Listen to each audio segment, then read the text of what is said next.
Mga kababayan, ang HIV ay ating ding pag-aralan. Pakipag-ugnayan sa healthcare worker para sa tamang impormasyon, magpatingin at kunin ang libreng screening para mabantayan ang kalusugan at masunod ang tamang gamutan. Ang DOH ay nagbibigay ng libreng ARV o antiretroviral medicine sa buong Pilipinas. Wala nang dapat mamatay dahil sa HIV. Kaya nating kamtan ito.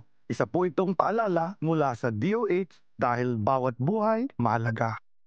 Mga kababayan, ang HIV ay ating ding pag-aralan. Pakipag-ugnayan sa healthcare worker para sa tamang impormasyon, magpatingin at kunin ang libreng screening para mabantayan ang kalusugan at masunod ang tamang gamutan. Ang DOH ay nagbibigay ng libreng ARV o antiretroviral medicine sa buong Pilipinas. Wala nang dapat mamatay dahil sa HIV. Kaya nating kamtan ito.